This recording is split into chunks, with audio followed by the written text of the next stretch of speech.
Guys, what is going on? Welcome back to the channel. Welcome back to another episode of Kanto Conversations. My name is Rob, aka Red or Blue. My co-host Connor is not with us today, guys. He's just a working man. You need to shoot him a message on IG and just tell him to take a break, step away from the computer because this guy's just grinding nonstop. But it's just going to be me and a very, very special guest today. This is Cole, aka Aesthetic Chimp, aka the Auto King, as I like to call him. Cole, you want to say what's up to everybody? How's everybody doing? Hope you're having a good day. I'm West Coast right now, normally East Coast, so it's the timeline right now is a little goofy for me. I'm used to not seeing the sun right now. Yeah, man. It's been like raining like crazy over here, so it's nice to see some sunshine as well. So, guys, just kind of like a quick breakdown of what we're going to be doing today. Just going to give you a quick intro to Cole and just kind of give him a little bit of background of who he is, why he collects, what type of cards he collects, his passion for autos and all that type of good stuff. We're going to play a little Pokemon game. It's going to be pretty fun. And then we're going to kind of round it out with, a little bit of data, kind of just dig into it a little bit more, just in case anybody's into that sort of thing. So let's just start off, Cole, with telling the people who you are and just a little bit of background about yourself, man. All right, so my name is Cole. Instagram is Aesthetic Chimp. I currently stream on network primarily, but my big passion is definitely going to be the collecting side. I originally got into the hobby a long, long time ago. My sister used to collect cards, and me, 3 or 4 years old, kind of was lucky enough to inherit her collection. I think she regrets that now that they're a little bit more valuable. Um, but it drove a lot of nostalgia for me. And then back when Pokemon Go came out, kind of got back into the hobby. Started selling some stuff on eBay, and then once this boom happened, I really dug a little deeper into some of the analytics and trying to turn this into more of a business kind of a side thing while I was in the Navy. Um, Started out with getting into some more unique set cards because I had already collected all of the basically all the WOTC stuff. That was what was in my childhood binders. So I transitioned over into gold stars, and then after that, I worked my way into Japanese prize cards, and then finally, where I'm currently at is looking at illustrator autographs, which is a very complicated but very fun niche within this hobby. Yeah, man, for sure. Tell me a little bit about like that journey. Because I think that, we were just chatting beforehand, like it didn't take you too long to kind of get to this point of wanting to collect like very niche, very specific items, items that aren't really as available to most people, and probably come with like a premium price tag. So how did you kind of go from, grabbing the old binders from the childhood, which by the way, I started at base set. I'm not sure which set you started at, so I'd kind of be keen to know what that was exactly. From going from that to start collecting a little bit of gold stars, then to kind of get into where you are now, because it's a pretty quick ramp up period in my eyes. Yeah, so we started my sister's childhood binder that I got to inherit had master sets from base unlimited, jungle, fossil, and then we started into some of like the gym sets, but none of those Okay, were fully completed. I nice. My favorite card like of all time when I was younger was the Cracked Ice Articuno EX promo. I don't even know what, like, tin it came out of or what, but I just know, like, Oh, nice, I had it in a Ziploc bag, and I carried it around when I was in middle school because I just loved that card so much. nice. And so I finally bought another copy of it a couple months ago because I realized, like, "Oh, I have no idea where that card is, but I might as well get one." Hmm. Um, That's but awesome. when I got back into the hobby a little bit more seriously, I went to all these conventions because I like dealing in Mm, person. I think the negotiating and just networking is much more enjoyable than you can do exclusively online. And I walked to all these booths and I realized that basically everybody ended up with the same cards. You see a lot of WotC stuff, a lot of modern stuff, maybe a little bit of some EX cards here and there, but for the most part, everybody is kind of holding on to the same stuff. a lot of And I set cards. realized, yeah, yeah. And so I realized that if I was going to really dig into this hobby, I didn't want to just have my collection look like everybody else's. I wanted people to go on to my Instagram page or come to my convention table and see things that they had never really seen before. So that transitioned very quickly into more exclusive set cards. Since I had already kind of done the base unlimited stuff, I didn't have much of an interest in going.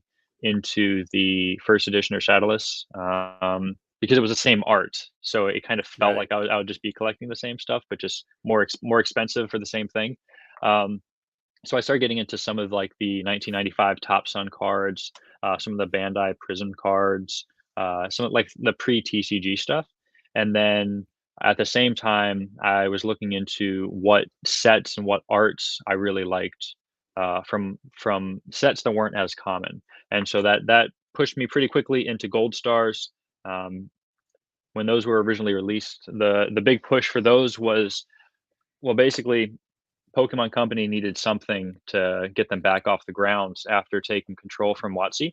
Hmm. So they released these gold stars, and the big cool thing was that the Pokemon were coming out of the box that they were stuck in, Yeah.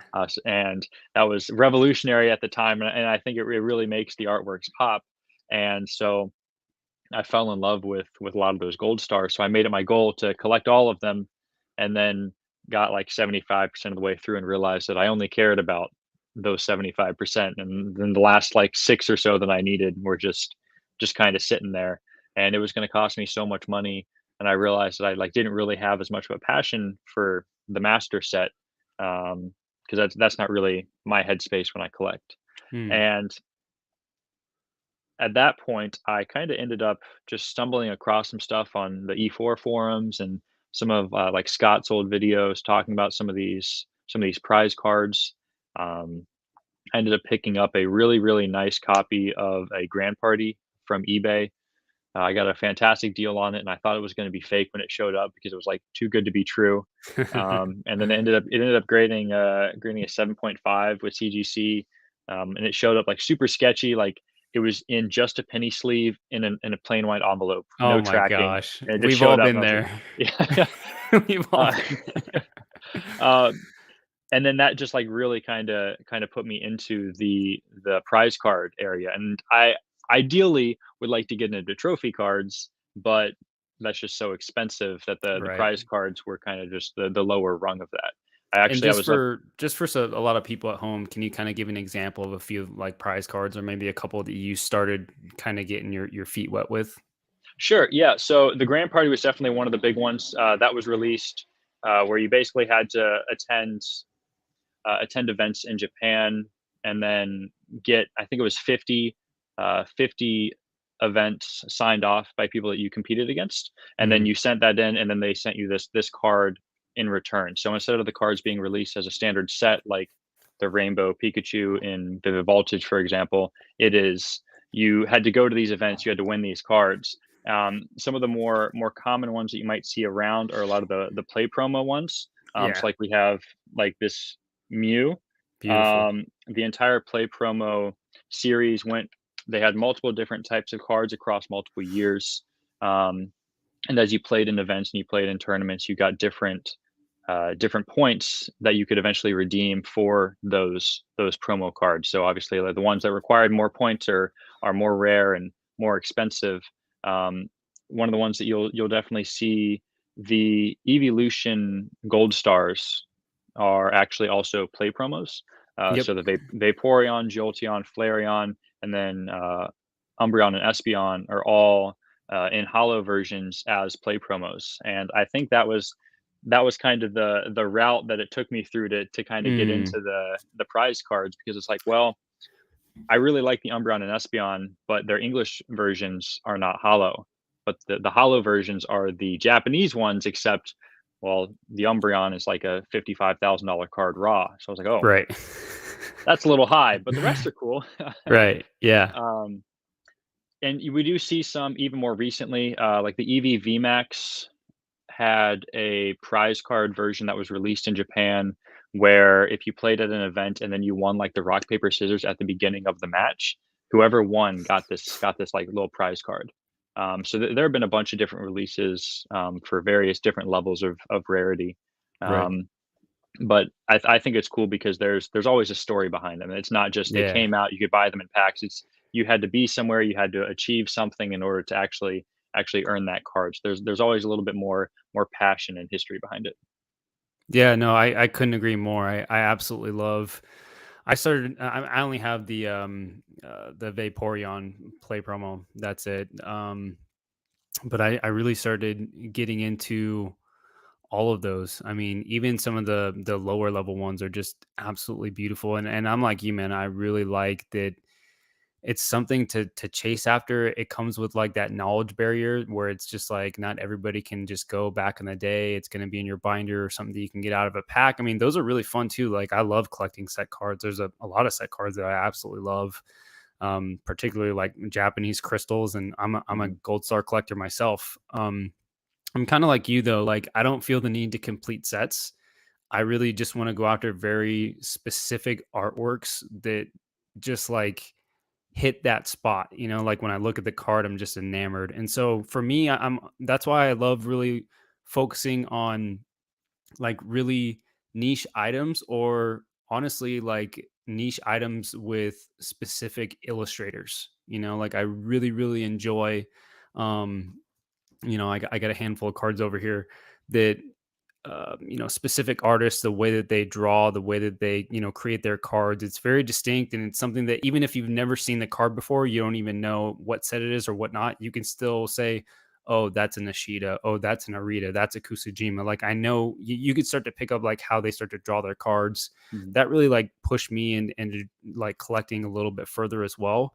I think that like that adage of older rare mint are better is something that's I've really tried to take to heart. Like when I got in early, I started watching Scott as well, and really start to try to like collect some of these lesser known items with not as much either population or supply out there, because for me that's going to have a really good shot at like continuing to go up in regards to, especially like now when we're kind of like experiencing like a recession a little bit in Pokemon. We're seeing a lot of downturn in regards to like cards that are very popular, very easily accessible, cards that you can pull out of packs and they're just going to be graded out the wazoo. Like a lot of those cards aren't really graded or aren't really doing that well, but some of these trophy cards, I mean, anywhere again from those play promos, which kind of vary, but that Gold Star Umbreon, that thing has done crazy good over the last couple years, all the way up to like the Pikachu Illustrator that is like,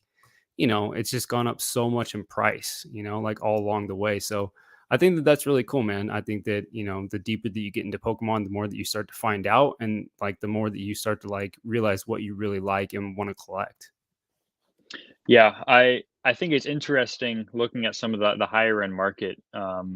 Like people were upset that the illustrator only did what 860,000 at Heritage this past weekend. Yeah, it was It's something like like that. that's one of the highest sales for any Pokemon card publicly, and we're mad because it didn't break a million. It's like, yeah, maybe it might be worth more. I know, Zhao, the guy who ended up winning it, was planning on bidding over 1,000,000, but nobody was bidding against him, so he got it for a really good price.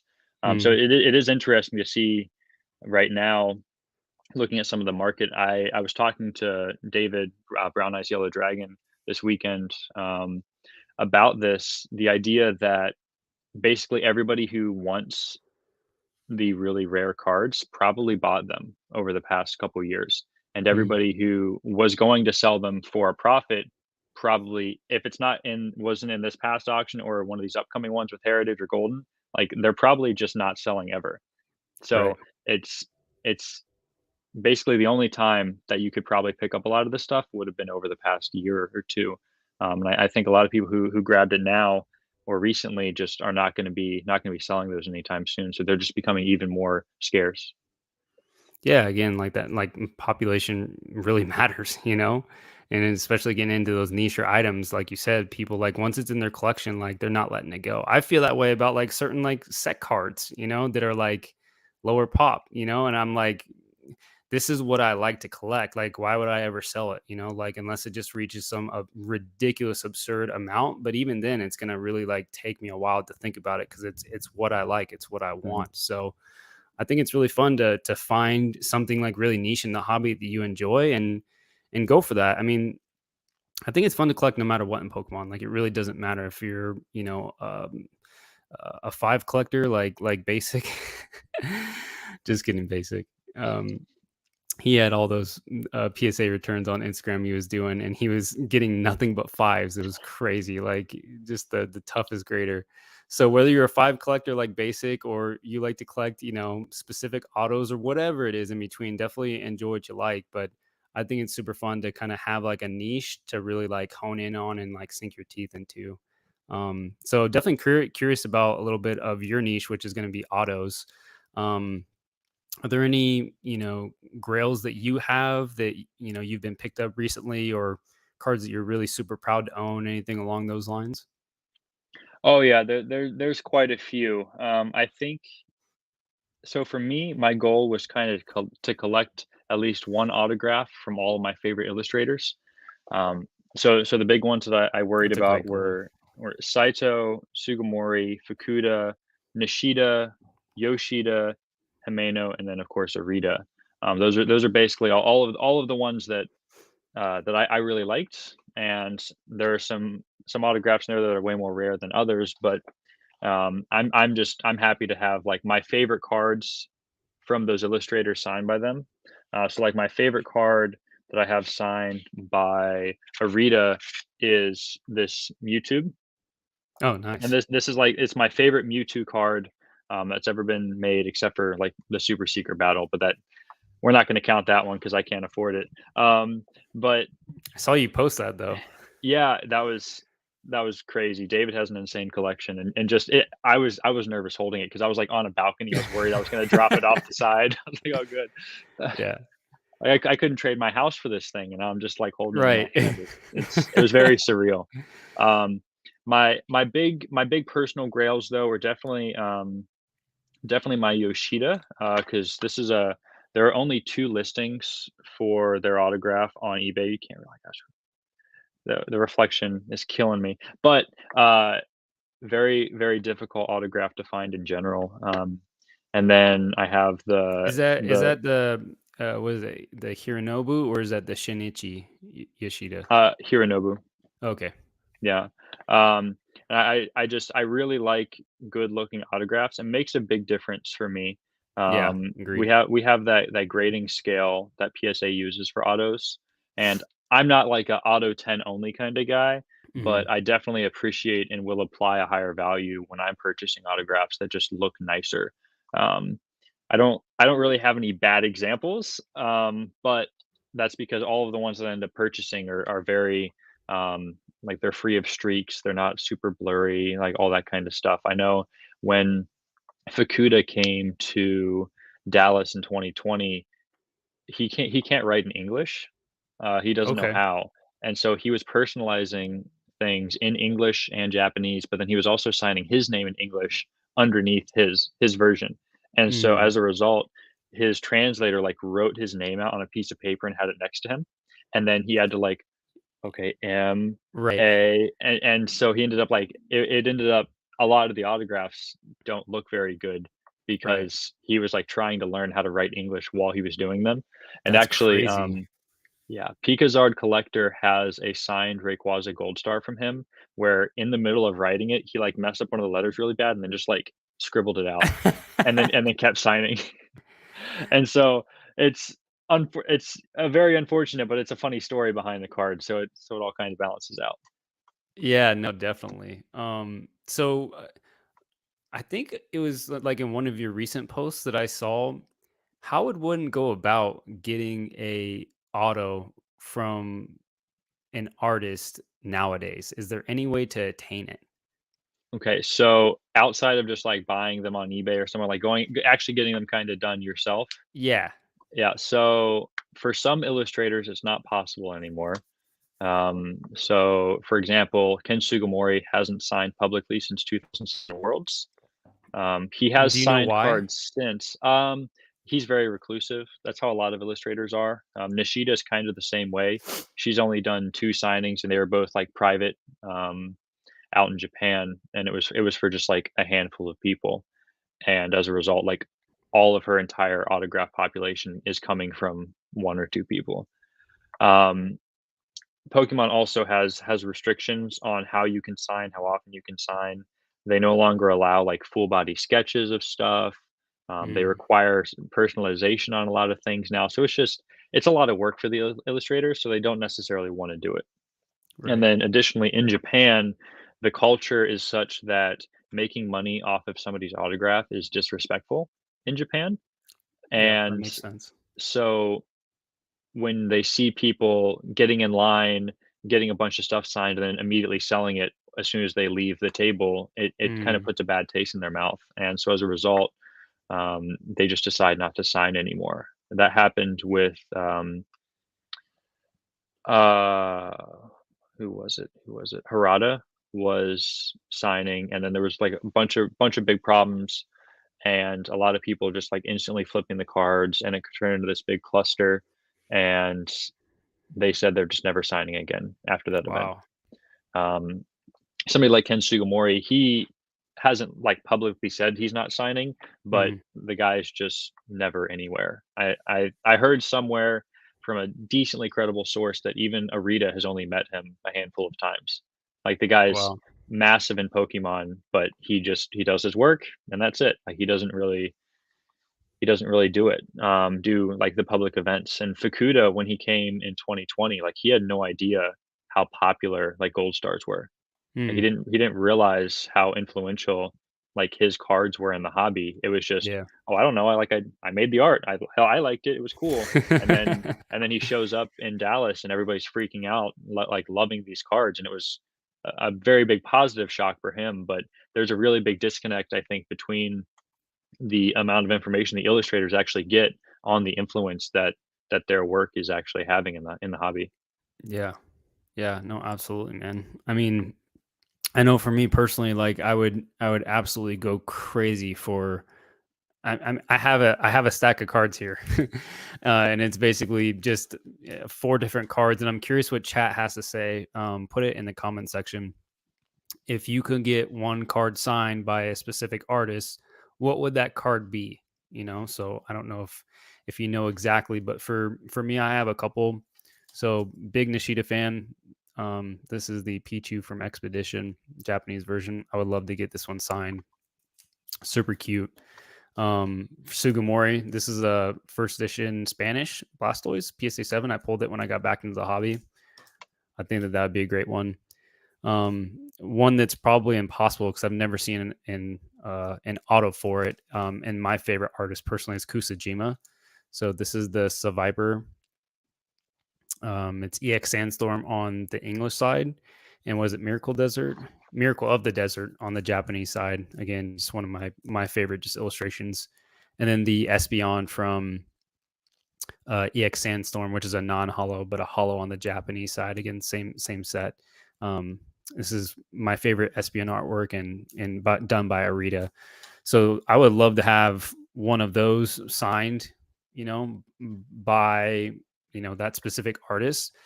Is there any cards that you have that you're like, man, I would just kill to have this card signed by this specific artist that I don't have yet?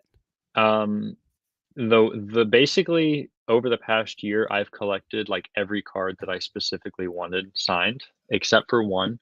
And that one is the Grand Party because it was like my first big like Oh prize yeah, card that I really liked. nice. Signed by Ken Sugimori. However, there are 3 in the PSA population, and there's one that I know of raw. Hmm. Scott actually owns one, and he didn't like an offer around $50,000. So Wow. it's one of those things. It's such an iconic card. It's such an iconic Yeah. illustrator. Um, that would be like if Sugimori ever signed, I would just drop everything and fly wherever he's going to be to get that Yep. signed. Yeah. Um, Probably not going to happen. Although he has signed more recently than 2007, but only for like the world's winners. So there's like a Red's Pikachu that was a prize card in Japan where it's like red and Pikachu like going through like a red background, and I can't remember what year it was, but there's a signed copy of that, and that's the most recent card that Sugimori signed, and that would have been within the past 5 years. But it only got signed because well the guy won it at Worlds and Sugimori happened to be there in like a Wow. non public way. Right. That's crazy. I bet that would go for a crazy amount. Yeah, there's also there's one signed trophy Kangaskhan by Sugimori as well, Oh, and that's wow. that's kind of like a priceless one. Yeah. Um, but yeah, I mean, for the most part, like I appreciate art in general, and so my favorite artwork was basically that Mewtwo that I had signed by Rita. Mhm. Um, Outside of that, I like collecting the autographs themselves because for some of it's like, you know, beggars can't be choosers like with Nishida, because it's just so Yeah. she's so rare. Yeah, do you wanna just tell and just real quick, looks like we had, Obi that said Erica's Venusaur by Sugimori. That's a killer artwork, or even the Ivysaur. I think that the Ivysaur is a beautiful non-hollow from Gym Challenge. That's a really good one with all the flowers. Oh yeah, And then he also said the Dark Raichu by Arita. That's another one that would be great. That's yeah, the first secret rare ever. That's yeah. killer. There are Um, luckily a lot of signed copies of that, so that is one that could potentially be added. And Arita is still actively signing. He'll be at Worlds in London. He bounces around a lot, and then as soon as there are no more travel restrictions with COVID, he'll probably be coming back to the United States. So, as in terms of like major illustrators and your chances of getting stuff signed, Arita will be your go-to. yeah. And then Basic said it's Jason's page for me. That's the singer, right? Yeah, yeah. Actually, I met him in Charlotte. I interviewed him on my Instagram page a few months ago, and then I Oh, finally met cool. him in person when we were in Charlotte. And he's such a genuine dude. We just like kind of talked for a little bit, and then Mhm. I asked him to sign a couple things, and he didn't even charge me because it was just like we had such a good conversation. He was like, "No, man, don't worry about it." And I was Are like, do like Arita and people normally charge you for that? "Yeah." So basically, everybody charges something Oh, for their autograph. Yeah. I didn't know that. How typically, what's your experience with how much it is? Do you know? Jason Page at events was $80. Sheesh. That's way on the high end. But I think Arita used to sign for like $5 a card, personalized. And then it'd be like 10 or 15 without personalization, then 20 or 25 with a sketch. That's Um, very reasonable. oh, absolutely. But I then you mean, also like he's gonna be sitting there signing for 8 or 10 hours. oh So yeah, it's $20 a card for, a couple thousand cards. It yeah, adds up for him, but it for also sure. brings the price down so that everybody's able to afford it, which I think is really nice. Yeah, for sure. And like, I don't know, man. It can't ever be about the money when it's that type of stuff. Like if you're gonna sit in line just so that you can go and flip it, like it just seems, I don't know. That just seems sure isn't a money opportunity. Absolutely not gonna hate on you, but for me personally, like it's like to me, it's like at that point in time, it's gonna be like about the experience. Like I'm gonna wait eight Definitely. hours in line to get um, a card that I've absolutely loved signed by an illustrator that I respect. And I mean, that experience, like, there's no way I'm selling that card. So Yeah. I could even see signatures and autos being like 100 to $200 a card. Like, I could even see it being that high for sure for some of these, bigger artists. Hmm. I would pay Yeah. it. Definitely. Definitely. Yeah. I It's mean, interesting. I was talking to somebody about the finances of going and getting cards signed. mhm, So let's say that you live on the East Coast and Arita is going to sign down in Dallas. So you have like, let's just call it like $2,000 for the entire trip, your flights, your hotel, all that mhm, kind of stuff. You go to this signing, it's you and a buddy. You can both he's going to be signing 3 cards at Worlds. So we'll just assume that he's going to do 3 cards per person. So now you mhm, have 6 cards you can have him sign. Well, cool. You buy 3 Shadowless Charizards. You show up, you have him sign all 3 of them. You have him put a sketch on one of the 3 because that's typically what he'll do.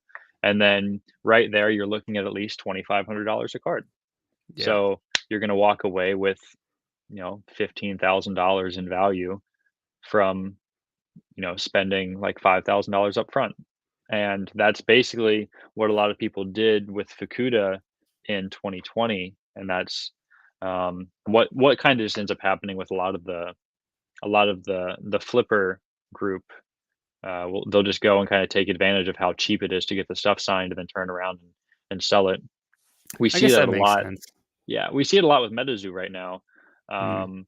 where they're still actively signing. They have a bunch of illustrators at all of the Collecticons, and then you'll get stuff signed, and then you'll see it on eBay, like, the same day, or they'll, Right. like, have a picture of it, like, in line, like, right after they got it signed, like, "Okay, here we go Yeah, for sale." Um, and, I'm not gonna knock anybody's hustle, but totally. it's you gotta at least keep one for yourself, I guess.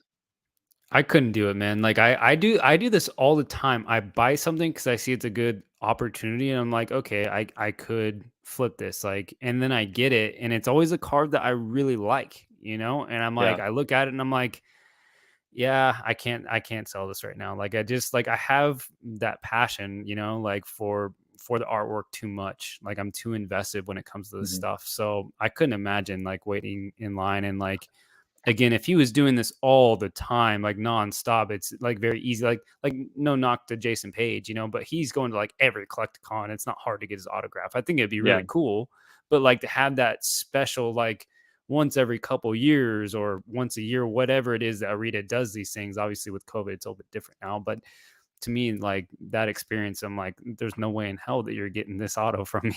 Like I'm, yeah. I'm not selling this thing. It's priceless. It's priceless to me at that point.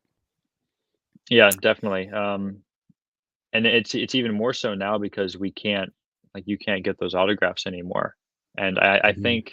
I think people may have looked at it a little bit differently. Well, we didn't know COVID was gonna happen, and we didn't know that all Obviously, these yeah. illustrators were gonna stop signing, but I think what ended up happening with Arita, I mean, he signed so much, like, it's kind of hard to put into perspective, like, how common his autograph is compared to others.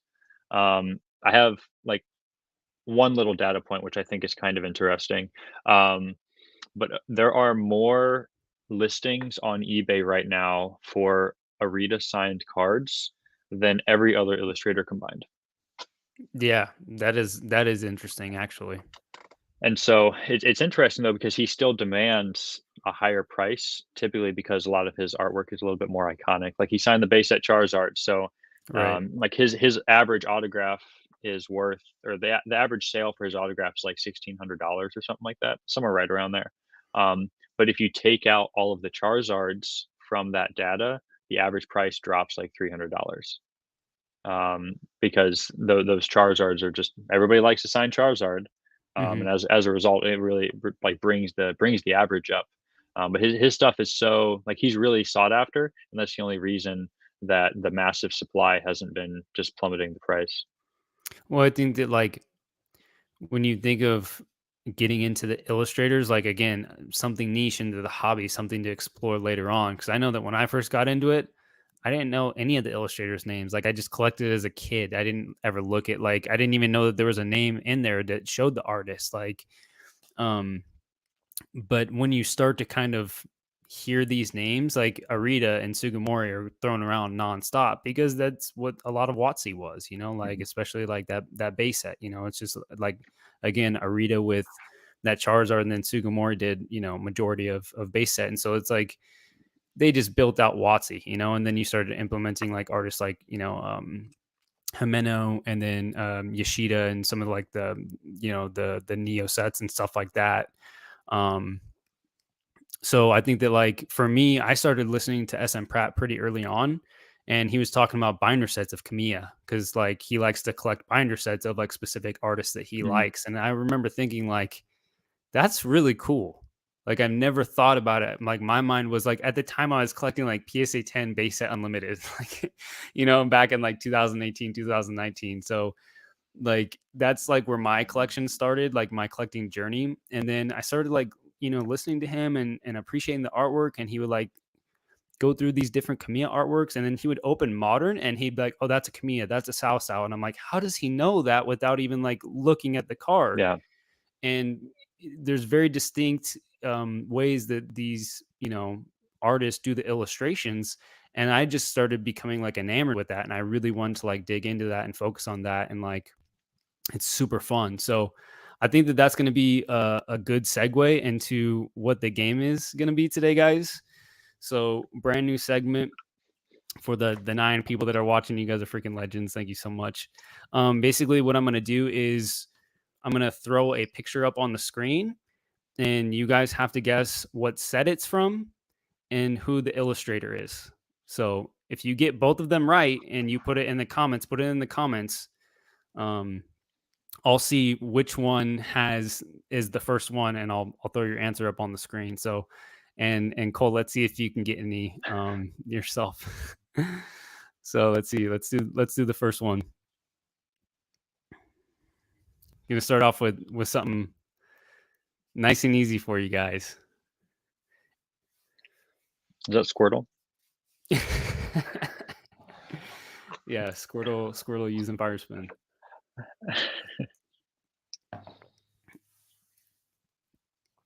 So again, feel free to comment the set name and then the illustrator as well. And if you just put the last name, that's fine. You know, a lot of them, the artists, I don't know their first name, so if you just put the last, that's fine. And for those who are paying attention, we already mentioned who the illustrator of this card is.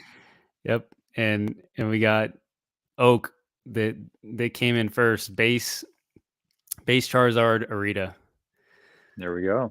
Well done, sir. Well done. Yep, John got that. Obi said base set. Steve said Arita base. Very nice. Vicky Arita base. Nice. And Cole, feel free to chime in here too if you want. Sure. I mean, it's the most iconic card I think in the hobby. It's been reprinted a dozen times. This is Pokemon as far as I'm concerned. It's a good embodiment of, if you were to put one card to represent Pokemon, it's probably going to be that card. In any variant, not necessarily Shadowless or First Edition or Unlimited, just any variant. Not really, Mark. Having a good time, man.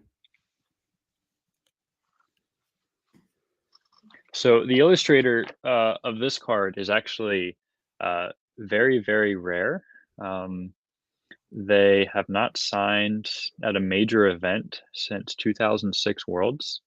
There was a signing a little bit more recently, I think in 2019, that they were at, and Charlie Collects got a beautiful Eevee card that they did, signed with like a massive sketch like covering the entire card.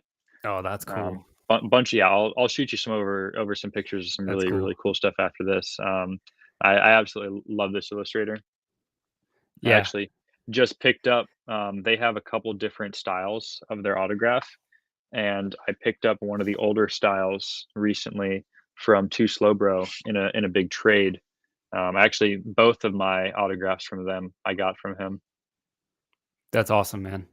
Yeah, and this is the co-host Rocpokemon. This is his favorite artist. He actually has a sign, like it's like a poster of like, and it's very unique. It's like Gyarados and I think Pikachu and Ash and a couple other things, and it's like a Oh yeah, signed poster. It's super cool. But yeah. Oak got it again. He was first in line here. So let's see here. It's the Jolteon Jungle from Kagumaro Himeno. He's getting too good at this. I have more signed Jolteon cards than anything else because I have two. Oh, So really? I have the play promo. This is a pop one. Oh, I love Um, that card, man. yeah, me too. And it's a PSA 8, which isn't like a super high grade, but for a signed card, I'm happy. And then Yeah. I also have this is the only Nishida that I currently own. Yep. But I absolutely love this card as well. No, when I saw you post that, I literally started just kind of freaking out a little bit on my end because I was just like, "Oh my gosh, that's so beautiful." Right Yeah, on. I like so when I was growing up, Vaporeon was my favorite, definitely. But as I've gotten older, the Jolteon has a lot of really cool artwork, so I just didn't appreciate when I was younger. Oh yeah, Jolteon was my favorite off the rip, because of this artwork. Because Jungle, that's when I started collecting. All right, next up, we're giving you guys some softballs still some easy ones.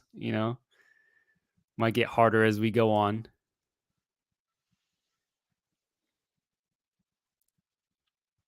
Again, if you're just joining, try to guess the set name and the illustrator. And if you don't know the illustrator, that's fine. If you want to do the set name, if you know what it's from, that's fun too. Whatever you guys want to do, we're just trying to have fun here. No one's gonna keep score except for Oak since he's winning. And while some people are putting in their guesses, do you think that they are legendary dogs or legendary cats? I call them legendary beasts. Yeah, Because I think I saw like a thing from Saitao that said like each one, like this is like a leopard, and then the Entei is like a tiger, or Raiku's like a tiger, and then Entei's like a lion or something like that, and he yeah. like broke it down exactly what it was, or I can't remember who it was from. But I just call them legendary beasts. I've been calling them legendary dogs for so long that I can't stop it. I remember saying that one time, and then a subscriber was just like, "They're not dogs," and I'm like, "What do you mean? Everybody just calls them dogs." And then he's like, "Look closely," and I actually looked, and I was like, "Oh, wait a second," and he's like, "Yeah, they actually resemble more feline than like Yeah. than canine." And I was like, "Oh shit, you were right." Oh, we got a new head honcho. We got Steve Jackson, Neorev Ooh, Sugimori. there we Very go. good, very good. You did get it right though, Oak. That was right. You're just a little slow on the draw there. You gotta trust your gut, man. We'll call that half a point for Oak. All right. Next up.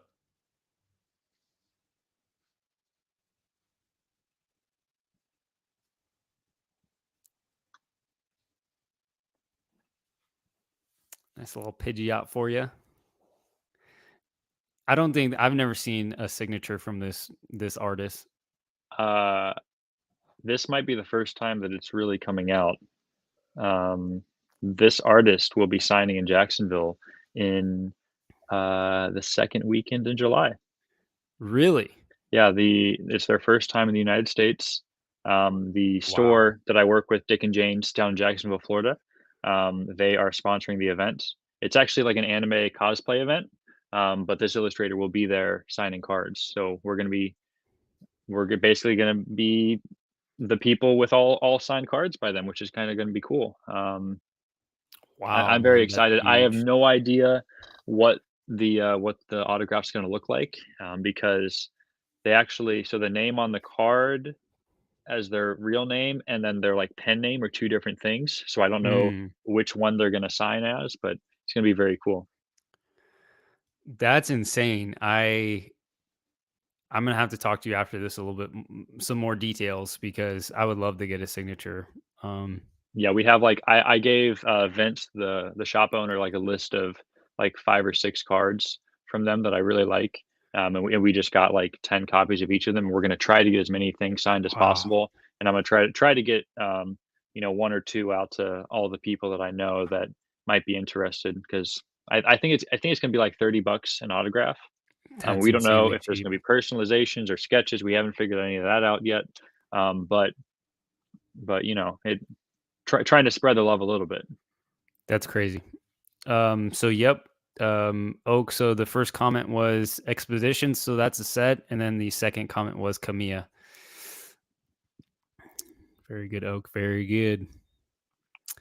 Already up next. Oh, don't want to do that one.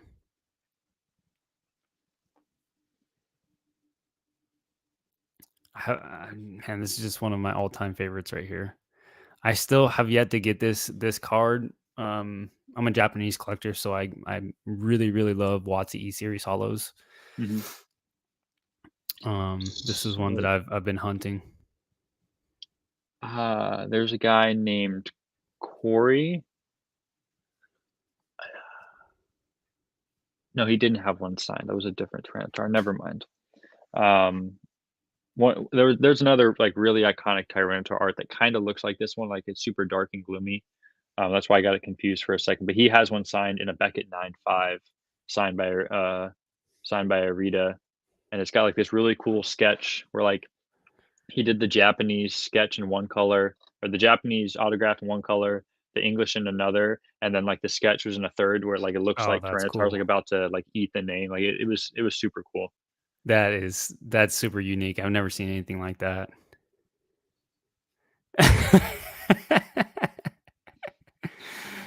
Yeah, you got it, Oak. You got it. Yep. Aquapolis Bob Ross. That's it right there. That's funny. Um, that's too funny. So it is Aquapolis. You got that right. But this is Kimura. I didn't see anybody putting it out there, so I'll just throw it out there. So good job on the set name itself. Let's see here.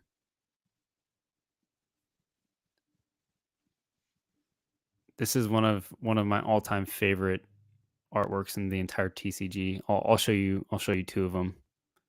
Oh yeah.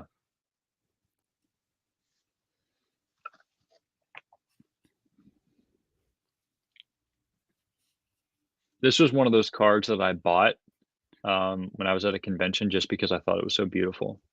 It was like it doesn't fit into my collection at all, but I just have one raw just sitting in a binder. Like Yeah. I have a full binder, and then like I only have like the first 3 pages filled. Um, because it's just like just cards like this that I just think are absolutely gorgeous. Yeah. And there's just something about WOTC E series that they just did such a good job. I mean, just an amazing job. Any guesses? Any guesses? Set name at least?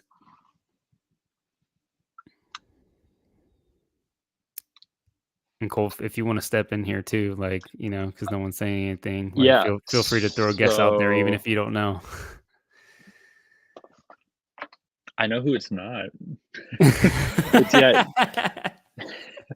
but at this point there were already so many illustrators that there's a lot that I wouldn't know. I mean, this is Aquapolis, right? It is Aquapolis. Okay, so we're halfway there. Um, it's not one of the primary illustrators, so Nope. it's not going to be. Oh goodness, yeah, I have no idea. This is Aquapolis, and it's by Kusujima. Okay, yeah, I I think I saw a Kusujima autograph on like E4, Really? but it's like the only one, and so it can't be authenticated. Oh, wow. So I think like everybody was trying to figure out like the provenance behind it to see if it was actually real. That's insane. Wow. I honestly would like spend a lot of money for a Kusujima signature. All right. And then let's just do one more, and we'll end it with something relatively attainable.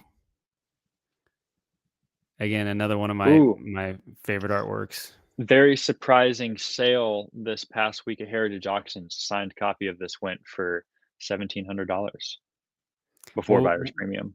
was it like just an authentic grade or It was either an 8 or a 9. I don't remember the exact grade. I wanna say it was a 9, but I it think was it was, I think I saved autographed that in actually. English only. Yeah, I, like, put 1 bid on it, and then I kinda forgot that there was an auction going on because they did it Right.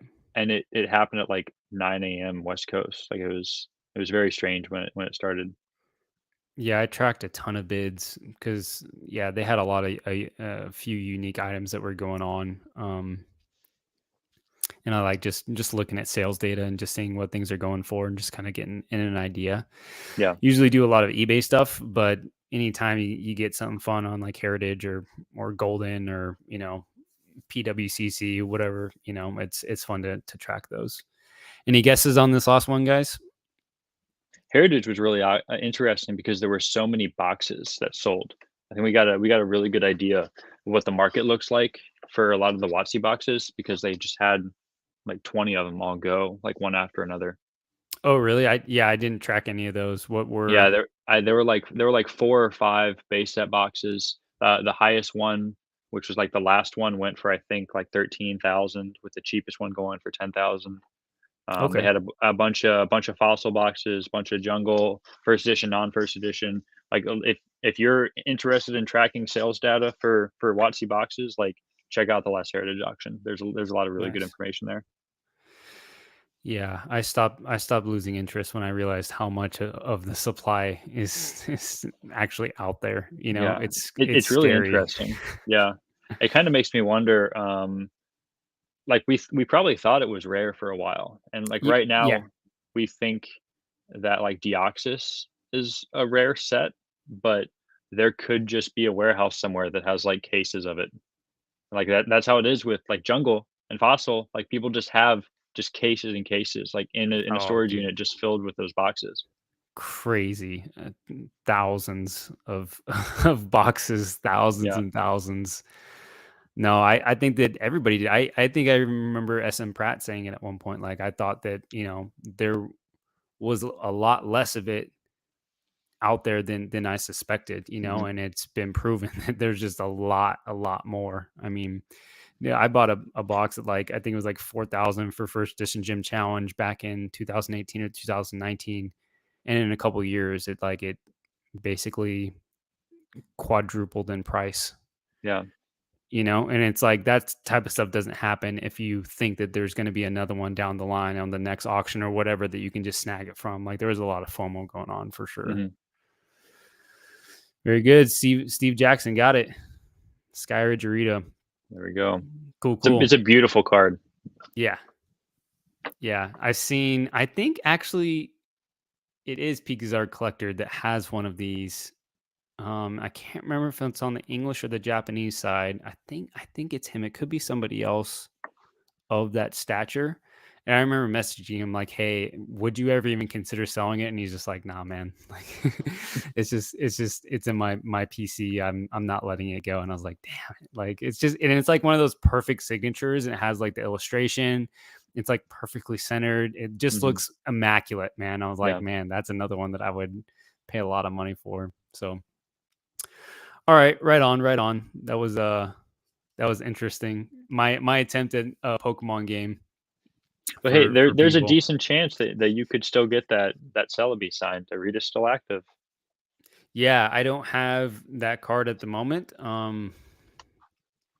I would really like him to sign the Japanese one if I were to do it, because like I said, I'm going for a lot of the Japanese crystals. Yeah. But I have a handful of Rita cards that I would absolutely love for him to get signed.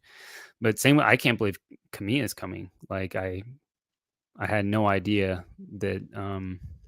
I don't actually. Is Kamiya a guy or a girl? Do you know? I think it's a girl. Oh, I okay. am not 100% sure, but I guess we'll find out in a couple weeks. I know Nishida and Himeno are girls, Mhm. um, but I actually don't know if Kusujima is a girl or Kamiya. I've never heard a pronoun get thrown in there Yeah. when people are talking about them. They just say the illustrator's name. But yeah, that's super cool, man. I really hope that I can make that event. I'm gonna make time for that event Well, to and head even down worst there. case, if not, just let me know what you want to get signed, and we'll do our best to make it happen. Oh man, I appreciate that. That's super cool. Right on.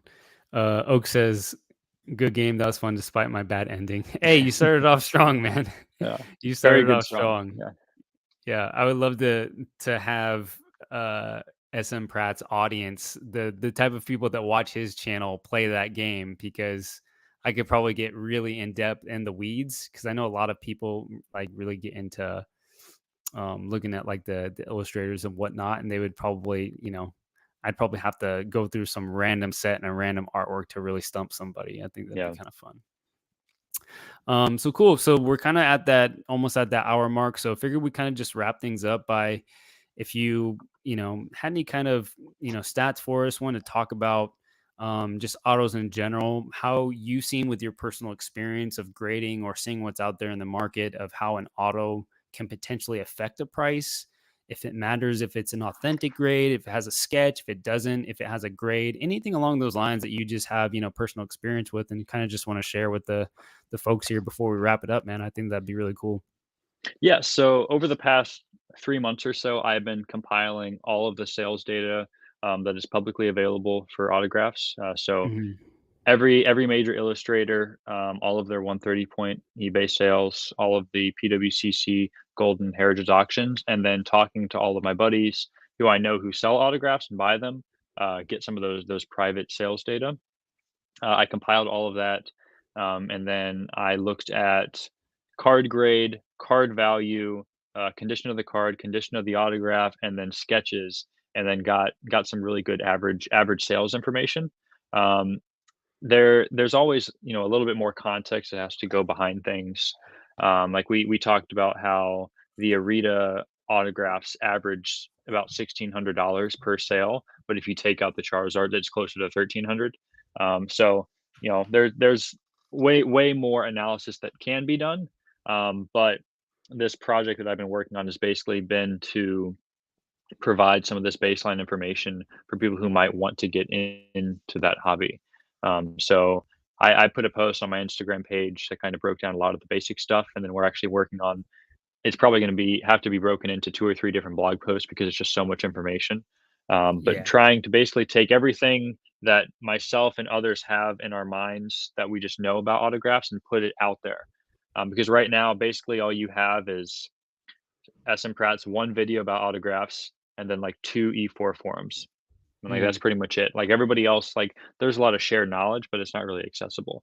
Um, so looking at some of the actual data in order of least valuable to most valuable, um, when you're looking at illustrators, so we have uh, Saito is right around $1,300. Average sales. Fukuda is close to 14. Arita is about $1,600. Himeno is difficult because there's not much sales data for her. Mhm. There was just a recent record-breaking sale, $6,600 before buyer's premium on PWCC for a signed Chansey. Um, the average for her stuff that I've seen, although realistically I only have like 8 to 10 private sales for her. It's generally like 2 to 5,000 for her stuff. And is And then that just curious, is that again just kind of the base like auto, or is there like a grade attached to it? Is it just an authentic grade or a sketch involved or anything like that? Do you know? so with the Himeno autographs, there wasn't enough data to like really figure that out yet. Mhm. But then I did do the breakdown with the other major illustrators for how that impacts things. The other two like real big expensive ones are going to be Sugimori. When we originally did the post, I had his average value right around $10,000. Wow. But since then, kind of I've gotten more data. I've purchased three through Golden Auctions, and that kind of brought the average down because I got them all for like 6,500 each before buyer's premium. Mm, Um, so his averages has come down a little bit closer to like 8,000, okay. and then Nishida is sitting right around the 8,000 mark as well. And Nishida, I actually expect that she will do very well long term because of just how rare her autograph is. People Yep. don't know that they can go out and buy her stuff. One, because you really can't, because there's only about 50 cards that she's ever signed, and then Mhm. only about 10 that were not personalized, um, which is a really big deal for an illustrator like her, or for an illustrator like Fukuda, who signs exclusively with personalizations now. Um, when you're looking at like things that might impact the grade, the big one is definitely going to be a sketch. It's the Mhm. most obvious. I mean, you can just tell. So we actually have I have the two Himenos here that I was kind of talking about, her two different autograph styles. So we have one here with a little Psyduck sketch, Yep. and then we have another with like just the autograph on it. Mhm. So it's obviously like it's very obvious when there is or isn't a sketch, and it adds a nice little extra personalization piece, like with Saito here, like getting the little Pikachu on top of everything. Like Right. it adds a nice visual appeal to it. It makes it feel Mhm. a little bit more special. And as a result, it does add a decent amount of value for you. I'm gonna actually pull up the exact numbers so that I'm not just like talking out of thin air here.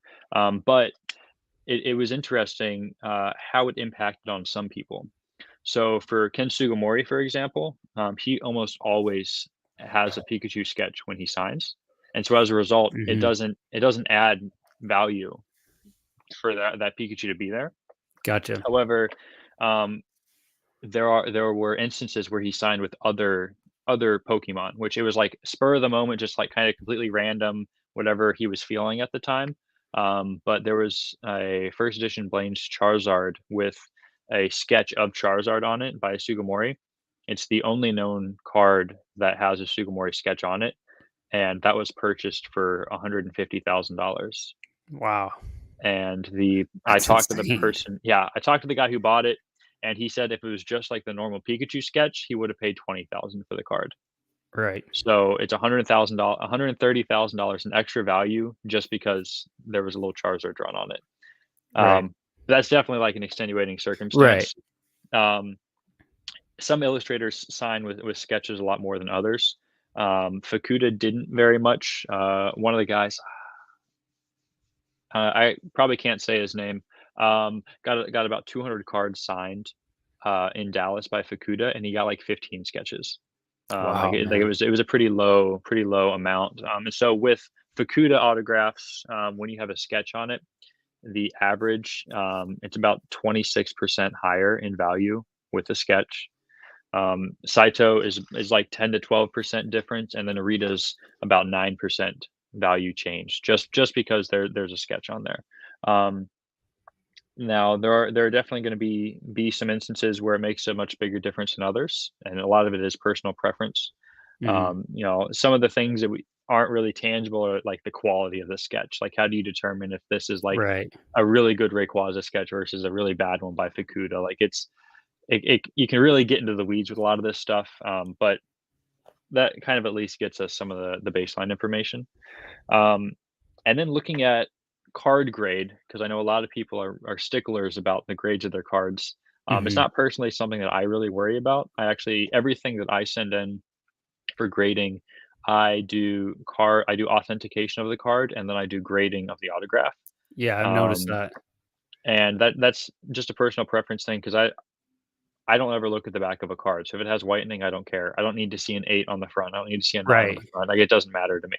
Um, I think I'd be the same way, unless I saw that it has, like, a shot at a Gem Mint 10 and then they get that 10-10 grade, you know what I yeah, mean? That would be, I'm sure, a crazy, crazy, high value piece, but I'm sure the majority of the stuff is just like, "Yeah, I have this card, I bought it," like, the value yeah, comes from the signature itself, which is rare in its own, thing. Yeah, I don't definitely. need a number attached to that for the grade of the card. Yeah.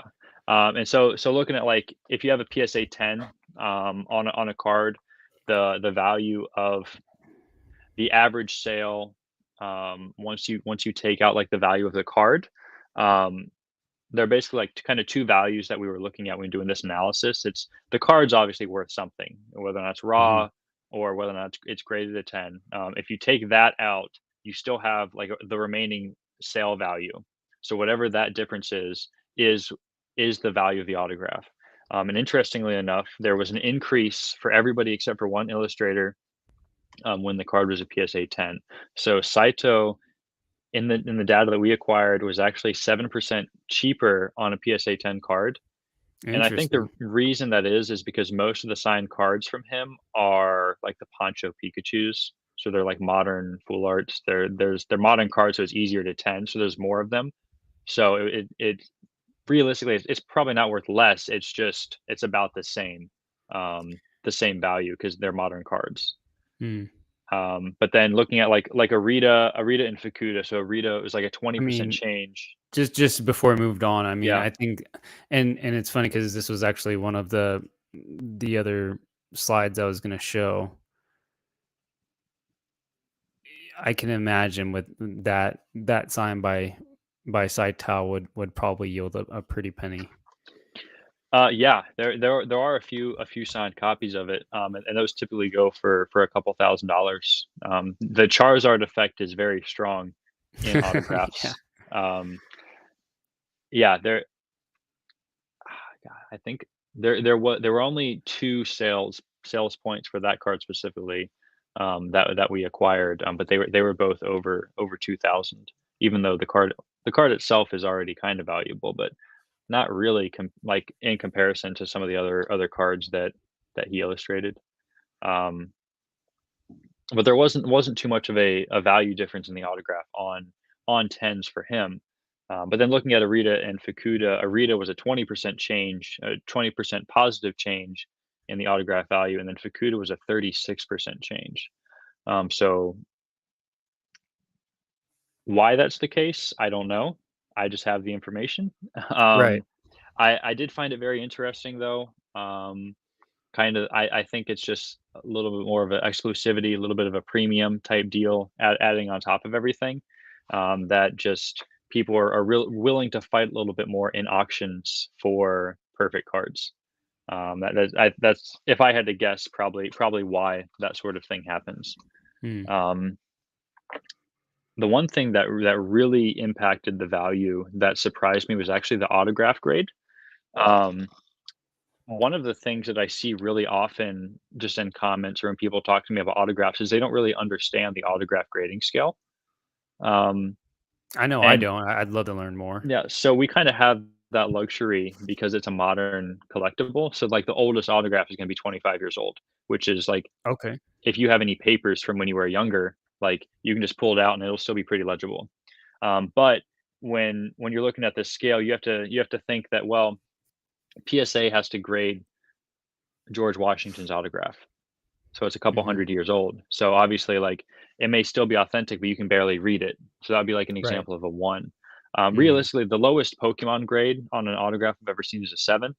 And that is because the Japanese cards they're really glossy, and so the ink doesn't hold very well. Oh, So it kind of yeah. it looks like if you write with like an expo marker on a piece of glass and it kind of like bubbles up and you can kind of see through the ink.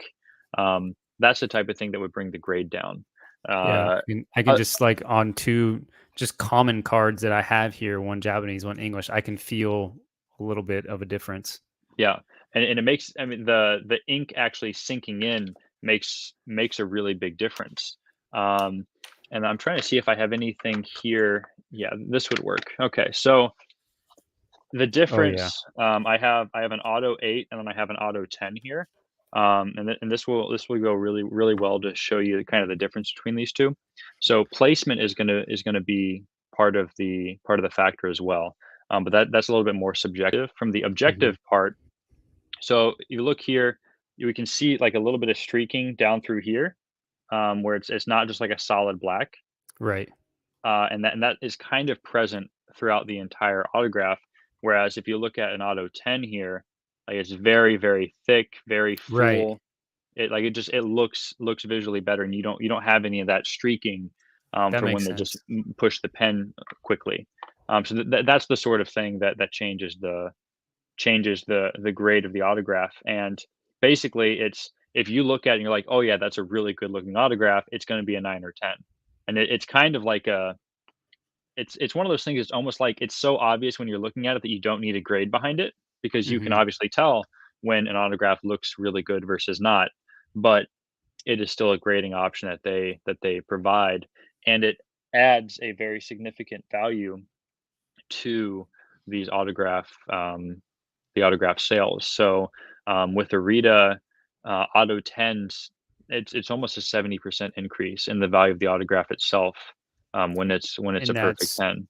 and that's despite if it has the authentic grade for the card itself or if it's a grade for the card grade. Yeah, so it was taking the sale price, subtracting the value of the card gets us the value of the autograph itself, and then taking into account the difference between the auto 10 and not. That's how we got there. So Okay, the interesting. card's grade, the card's value is taken completely out of this calculation. Mm. Um, and it was a 56% increase for Nishida, a 40% increase for Sugimori, and then a 14% increase for Fukuda. So it's still like it's a it was a more significant value change than any other factor, like including like PSA grade, including like if there was a sketch, like whether or not the autograph itself looks really good was the single most important thing when it came to the valuation of these autographs. Yeah. No, it makes a whole lot of sense. I mean, I literally just for shits and giggles, I signed the Japanese one and I signed the English one. The English one is perfect. It's black, it's saturated. And then the Japanese one, it's super streaky. It really Yeah. doesn't look good. The ink did not take to the card. I would try to show you guys like, but it looks the same on camera. I mean, maybe not. You could see a little Yeah, you bit. can definitely tell it's a little bit darker on the Yeah. on the English version, yeah. Yeah. But I mean, it's really it's really apparent in real life. If you guys have common, uncommon card, just something that you can sign that's Japanese bulk that's modern and English, give it a go and see what it looks like because there's definitely a big difference. Which brings me to my question on that, and maybe it just shows how rare it is that Japanese Nishida that you have, that Jolteon, that signature looked pretty good to me. It looked pretty black and saturated. Is there something I'm not Yeah. seeing? No, it graded an auto 10. There's a little bit of like really minor streaking. You probably can't even see it on camera because it's Uh-uh. just it looks super good. It's I am lucky enough. So there's like a Nishida club, and it's rather exclusive. It's expanding a little bit now that I've sold a couple of Nishidas. But there are two pictures you get whenever you own a Nishida. One of them is a picture of every single card she signed at the first event, um, which is everything she signed that she didn't personalize, and then that was 12 cards. And then Mm. she signed some video games boxes as well. Um, and then the other one is a picture of the people who were at that private event, with her kind of just as the provenance for the autograph. And those pictures are not supposed to be shared publicly at the request of that individual, but they're passed around anytime somebody purchases one. I have the honor of sending them those pictures I was as gonna additional say, proof. yeah, I'm guessing in order to get into the club, you gotta buy a card, a Yeah, Nishida card. yeah, and it's weird because it feels a little gatekeepy, but it's cool enough that I don't mind. Um, No, man. I mean, it's kind of, I mean, it's just like anything. It's like, and this is a terrible comparison, but it's like a fraternity that like they're not going to tell you like whatever. I don't know. My dad won't tell me his like what he did to pledge or whatever. There's like some secret society thing going on there, yeah, like that they won't say, and it's like members only type of deal. This is something that I'm a part of. I think it's pretty cool, man. Like yeah. I think You that don't get to that's know the secret handshake until you're in the club. right. Yeah, Yeah, I mean, yeah, I don't know, man. I think that that's cool. It's part of the collector's journey. Again, something that makes it niche. I yeah. love that, dude. That's super cool.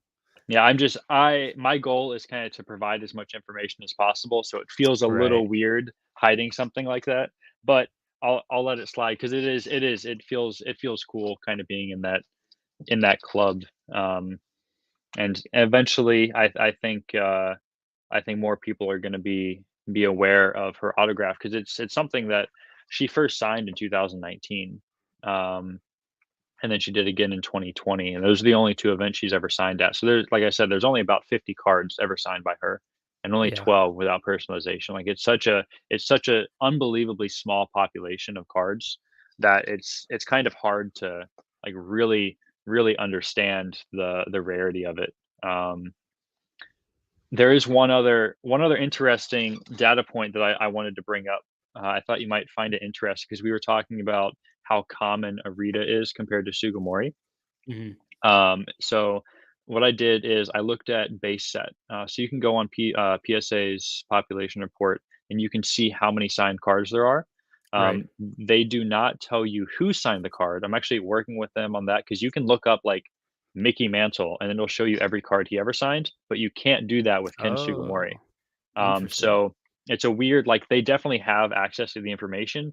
It's just not accessible to us like Mm. on the website.